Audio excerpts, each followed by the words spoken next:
Tus 4 directivas principales. Servir al público, proteger al inocente, que se obedezca la ley. La vieja Detroit tiene un cáncer, la cual debe ser extirpada. Ahora, hay alguien nuevo en las calles, capaz de hacer valer la ley. Parte hombre, parte máquina, todo un policía. Por lo que... Dead or alive, you are coming with me. Porque estas son las curiosidades de RoboCop. I'd buy that for $1.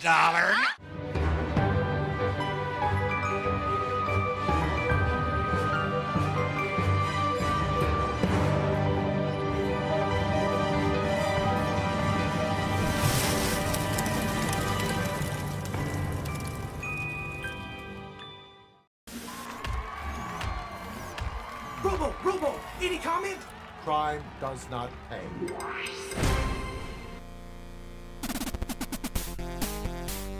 Todo comienza en 1982, más precisamente en la cabeza de Edward Neumeier, guionista y productor. Neumeier concibió la idea de un policía robot mientras trabajaba en la cinta de Blade Runner de Ridley Scott. La cinta impactó tanto a Neumeier que, sin pensarlo, buscó la ayuda de su colega Michael Miner y junto con él desarrollaron y dieron forma al guión de RoboCop. Este sería comprado por John Davison, productor de Orion Pictures, y hasta aquí todo bien. La parte difícil sería encontrar un director.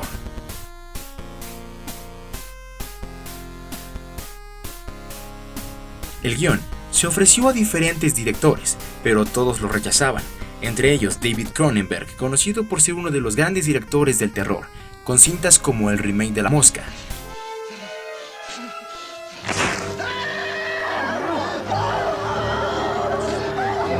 Y Alex Cox, director de cintas como Repo Man.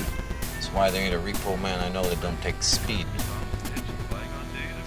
Speed, huh? O Sid y Nancy. I love the Sex Pistols. Are you gonna make an honest woman out of our Nancy, Sid? Después de tanto buscar, finalmente el proyecto terminaría en las manos de Paul Verhoeven, quien años después metería clásicos como Total Recall o El Vengador del Futuro de 1990 con Arnold Schwarzenegger, que se grabaría en mayor parte en los estudios Churubusco, así que punto para México. Experience space travel the old-fashioned way on a real live holiday you can afford.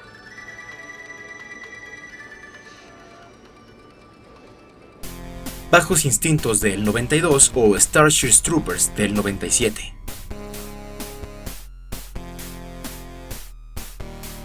Cuando el guión llegó a las manos de Verhoeven, este ni siquiera se molestó en leerlo. Esto porque tenía la idea de que la película solo era una cinta de acción más, pero sería su esposa la que lo convencería de lo contrario.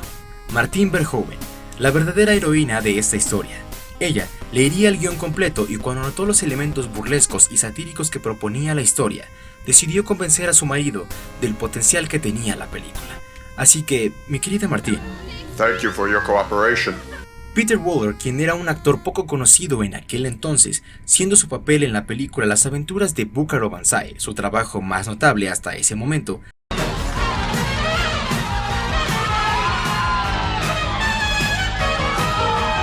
sería el escogido de dar vida a Alex Murphy, esto debido a su complexión delgada, ya que así podría entrar fácilmente al traje de RoboCop. Originalmente se tenía planeado que RoboCop tuviera movimientos rápidos y fluidos, pero al momento de grabar el equipo se encontró con que el traje era demasiado pesado y con muy poca movilidad, pero construir nuevos trajes hubiera significado un retraso de meses para la filmación. Por lo que para evitar esto, se decidió que el personaje tuviera movimientos más rígidos y robotizados, algo que a largo plazo terminó siendo mejor, ya que estos movimientos se volverían característicos del personaje. De hecho, el traje era tan rígido que le impidía a Waller sentarse, por lo que en las escenas en las que Robo conduce la patrulla, solo se encontraba vestido con el traje de la cintura para arriba, razón por la que jamás vimos a RoboCop bajar y subir al automóvil de forma completa. Aunque para todos los que fantaseamos con verlo, Mortal Kombat 11 nos lo haría posible, ya que en una de las introducciones de RoboCop podremos verlo hacer la acción de cuerpo completo, además de hacer referencia al póster de la película. Durante la escena del robo, el asaltante hojea un estante de cómics, en los cuales se encuentran números de Iron Man, el cual fue incluido por el propio Paul Verhoeven, como homenaje a un héroe que, a su juicio, guardaba muchas similitudes con Robocop. También se pueden ver cómics de Rom, el Caballero del Espacio, otro personaje de Marvel al que Robocop le debe mucho, puesto que ambos se mantienen con vida gracias a su armadura. Otro homenaje a los cómics es el mismo casco de Robocop, que oculta parcialmente el rostro de Murphy, lo que hace alusión al juez Dredd, quien nunca se retira su casco ya que él se considera a sí mismo la viva reencarnación de la ley.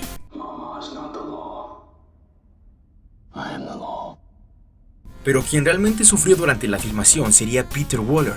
El traje de Robocop era demasiado pesado y rígido, por lo que tuvo que practicar con un mimo profesional para aprender a moverse con el traje.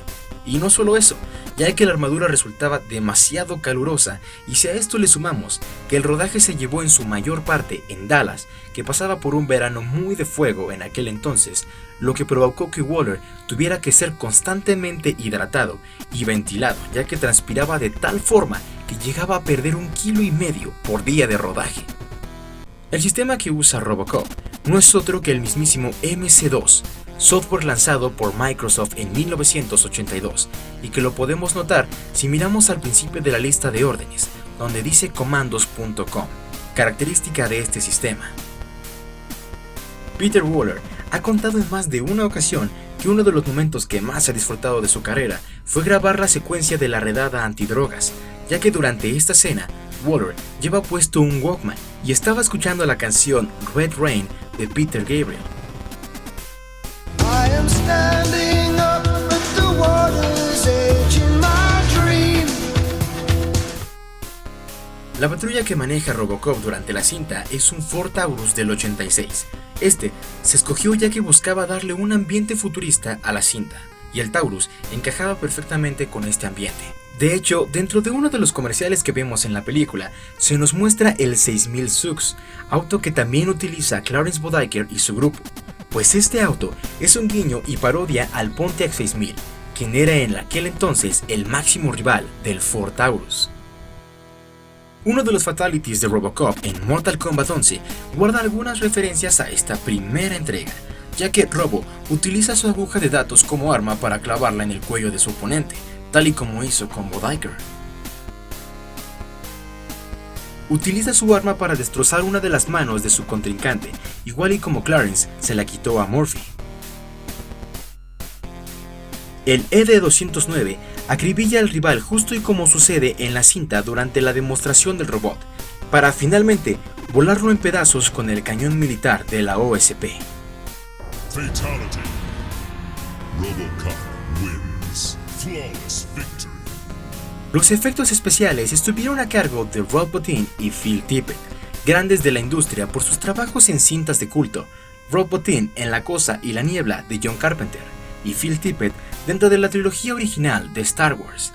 Ambos tuvieron que ajustarse a las peticiones de Verhoeven, quien indicó que quería una violencia gráfica y ridícula, ya que así era más divertido, creando así los efectos y maquillaje para complacer la visión del director. La escena en la que Robocop atrapa las llaves con la mano tuvo que filmarse más de 50 veces debido a que las llaves se resbalaban del guante de goma, provocando que una de las escenas más simples fueran las más complicadas de grabar. El edificio de la OSP que vemos en la cinta es realmente el Ayuntamiento de Dallas, aunque este en realidad es mucho más pequeño, por lo que se hizo uso de pinturas mate para dar la ilusión de que este edificio era mucho más alto. Verhoeven no se conformó solo con dirigir, ya que tiene un cameo dentro de la cinta. Este es cuando Robocop captura a Leon Ash dentro de la discoteca donde aparece bailando. El reportero que entrevista a los ciudadanos de Detroit sobre la huelga de la policía es interpretado por Bill Farmer, quien le ha dado la voz a Goofy y a otros personajes de Disney desde 1987. La apariencia del ED-209 está basado en la línea de juguetes Robotech de la década de los 80.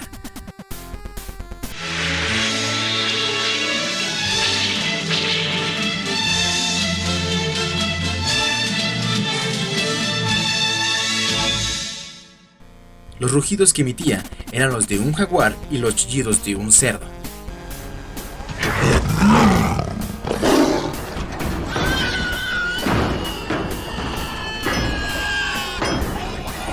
Y su voz era el del mismo John Davison, productor de Orión. Please put down your weapon. You have 20 seconds to comply. En total se utilizaron 7 armaduras de Robocop. Una de ellas estaba reforzada con fibra de vidrio para que el doble de riesgo pudiera rodar las escenas de la explosión de la gasolinera de forma segura. Otras 2 mostraban los daños de batalla de Robocop, y una armadura, la cual fue la más usada en la película, contenía un ventilador para que Peter Waller no se asfixiara mientras lo usara. Cada uno de estos trajes costaba entre $500,000 y $1,000,000. Eso sí que no lo comprarías con $1. I'd buy that for $1.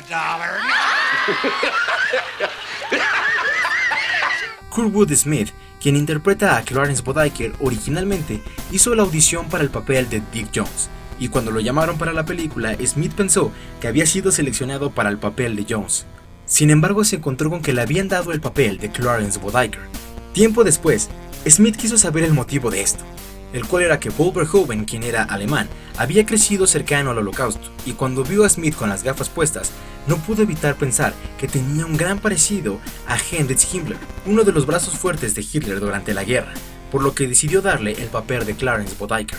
La cinta sufrió de censura ya que la violencia puesta en la película era demasiado gráfica, por lo que tuvo varios cortes para conseguir la clasificación R. La versión sin censura puede verse en los formatos DVD y Blu-ray, donde todas las escenas pueden verse sin cortes. Ronny Cox, quien interpretó a Dick Jones, tomó el papel ya que antes de Robocop solo había interpretado papeles donde él era el bueno, y temiendo ser encasillado en este tipo de personajes, Cox aceptó el de Jones, declarando que interpretar a los malos es mucho más divertido que hacer al bueno. I'm cashing you out. Joanne Perkle, que en aquel entonces era la esposa de Kurtwood Smith, es la recepcionista de Dick Jones y justamente con la que habla Clarence. El final de la película pudo ser diferente al que vimos en el corte final, ya que en vez del icónico Verhoeven tenía planeado un reportaje televisivo que mostraba a Luz recuperándose de sus heridas en el último tiroteo. También en dicho reportaje se nos informaba que Bixby Snyder, quien decía la frase I'd buy that for $1. era arrestado por la posesión de Sepe. Momento Hollywood. Y aunque el final que se quedó es perfecto, ver esta escena a modo de postcréditos hubiera sido genial. Como es costumbre en los créditos de la película, aparece el aviso legal sobre nuestro enemigo número 1, los derechos de autor. Pero a diferencia de otras películas, en esta se podía leer la frase: los infractores serán objeto de persecución por los androides de la policía. Robocop marcó un antes y un después, por la forma tan inteligente y astuta en la que se implementan las sátiras hacia la sociedad, la paranoia de los gobiernos, el consumismo de las masas, la corrupción y la forma en la que las grandes empresas arrasan con todo y no tienen ningún respeto o remordimiento por algo. Todo combinado con la tragedia de un hombre, víctima de las ambiciones de una corporación. They'll fix you.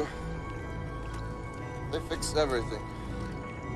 Y de cómo a veces lo que podría ser una tortura, una maldición, podría significar una segunda oportunidad si decidimos tomarla. Y si algo nos enseñó Alex Murphy, es que aunque puedan arrebatarnos todo, material o físico, algo que jamás podrán quitarnos es nuestro espíritu. Buen tiro, hijo. ¿Cómo te llamas? Murphy.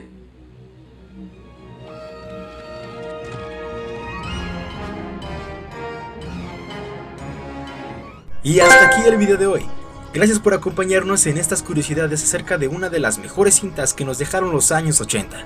No olvides suscribirte, compartir y dejar tu like. Activar la campanita de notificaciones para que puedas disfrutar de los videos lo antes posible. Síguenos en nuestras redes sociales para estar más en contacto. Yo soy tu amigo Mr. Miracle y esto fue El Protocolo Manhattan. Hasta nuestro próximo encuentro.